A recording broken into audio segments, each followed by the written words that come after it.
couple of weeks ago, another woman lost her life in another act of domestic violence that shocked the nation. When a brave 9-year-old girl frantically knocked on her neighbour's door, no one could have imagined the trauma that young girl was running from. Her dad had just killed her mum. And as that little girl was running to her neighbour's home, he turned the gun on himself. Well, this was her mum, Crystal Paul, a devoted mum, a Cairns business owner, and a much-loved friend, daughter and sister. Crystal's brother Adam has to lay his beautiful sister to rest today. He also has to wrap his arms around the little girl she loves so much. Adam, thank you for being with us. I've been thinking about your sister and the little one a great deal. You know, what kind of hell they went through. How have you been? Yeah, it's up and down. I think I'm still in shock, to be honest. It just comes in waves. Like, I wake up some mornings and I start thinking about it. Were you guys close? We always had that bond, and between me and Crystal, she was probably my rock in that sense, because she was a great listener. She was great with giving me direction. If I was to call anybody up there, and it's going to upset a few people, but I would call her first before anybody else. Why was she special to you? I think because she was my little sister, me and Jasmine kind of felt that we had to protect her because she was the little sister out of all of us, and we just had that care for her. I feel your pain. I don't know it, but I feel it. I want you to take your time with this next answer, and whatever you feel comfortable sharing. What happened on that day from your perspective? It was a day that I was getting real mad headaches. I had a panic attack at one point, and I said to my partner, I said, something's wrong, something's just off. Really? And I said to the missus, I'm going to go to bed. I think I'm worn out. And I went to bed and then woke up to my partner saying, Adam, you need to get up. There's someone on the phone. And I saw it was my mum and my sister Jazz, and they were sitting there together, and you could see they'd been crying. And they said, look, we've been trying not to wake you up. And I said, there's been an incident. There's been a shooting.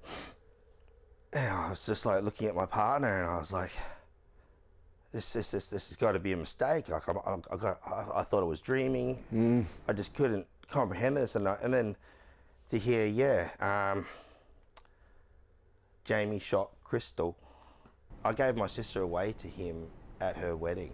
He was like a best mate to me. I trusted him. I'd never seen this side to him.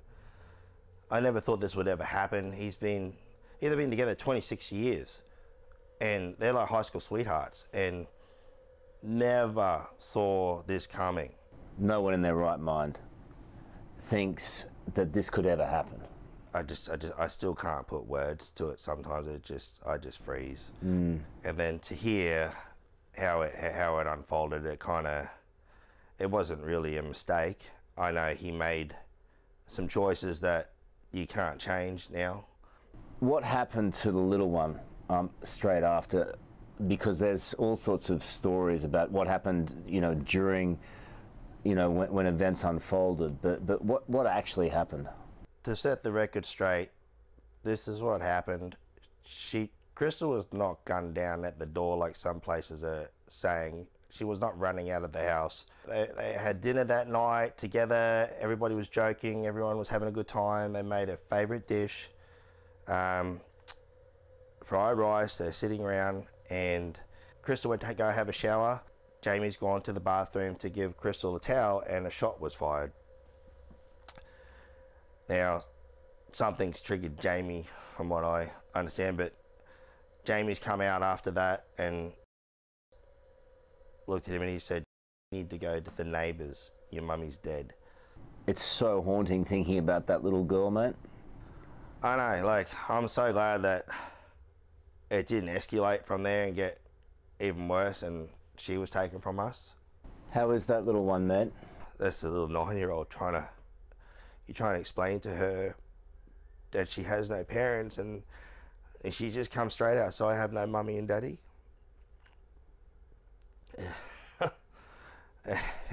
It's not easy. Sorry, man.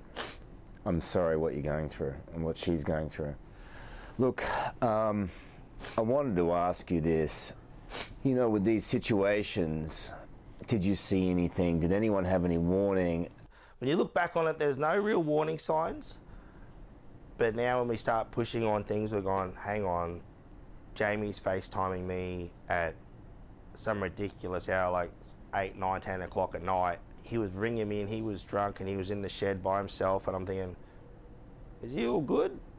I mean, what do you do in this situation? I mean, you and I spoke the other day about this, and there's nothing on you, my friend, and all the family. It's just this guy lost it and took, you know, that took a mum and a sister and a friend away from everyone. How do you stop that?